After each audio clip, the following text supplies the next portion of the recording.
په بهرنیو هیوادونو کې د افغانستان د قیمتي او نیمه قیمتي ډبرو، فلزاتو او کاني توکو د نندارتونونو جوړولو لپاره ګډه طرحه جوړیږي.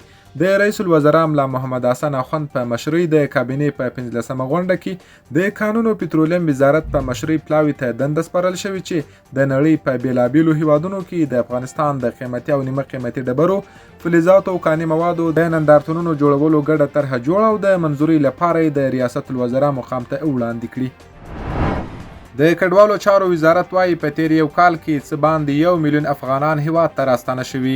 د کډوالو او راستنیدونکو چارو وزارت مسلکي مرستیال شیخ عبدالرحمن راشد وايي چې د اسلامي امارت په راتګ سره په هیواد کې امنیت ته ډاډ وړ دی چې له امله یې څه باندې 1 میلیون افغانان هیواد ته راستانه شوي دي. همداراز شیخ راشد د کډوالو چارو لپاره د ملګرو ملتونو له عالي کمشنرۍ غوښتي چې په کوربه هیوادونو کې د افغان کډوالو ملاتړ او د هغوی ستونزو ته جدي پاملرنه وکړي.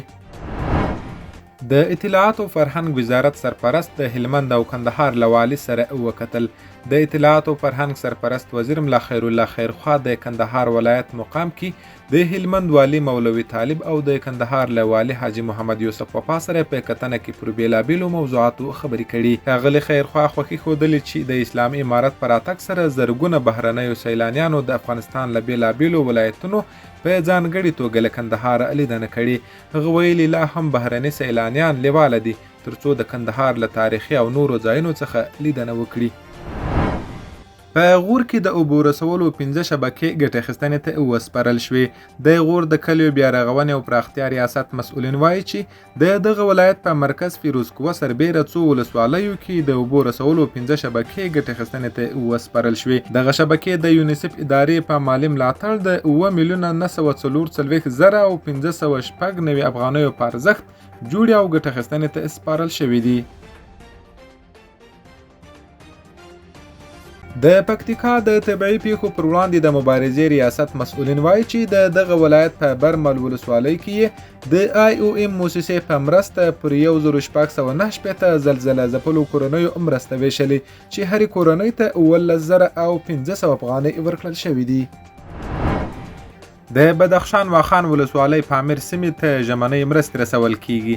د کابینې د پریکړې پر بنسټ پامیرونو ته د ژمنیو مرستو د خوراکي او غیر خوراکي توکو د لیږدولو په اړه د سرحدونو قومونو او قبایلو چارو سرپرست وزیر الحاج ملا نور الله نوري او د وزارت د سرحدي څېړنو مرستیال شیخ محمد قاسم خالد د لوی او واړه پامیر له مشرانو او استادو سره لیدنه کړې.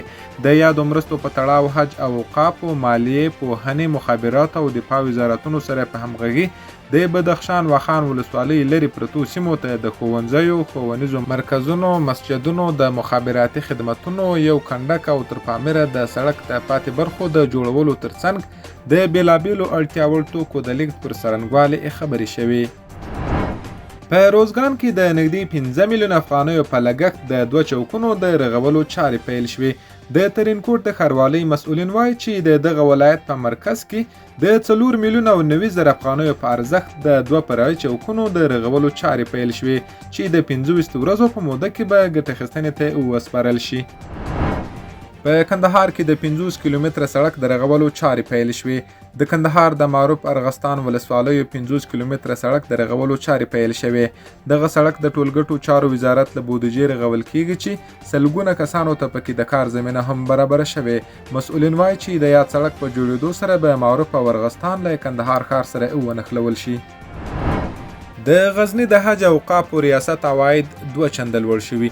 د غزنی د ارشاد حج او اوقاف ریاست وایي چې د اسلامي امارت له واکمنېدو وروسته یې د تیر په پرتله 2 چنده عواید راټول کړي دي.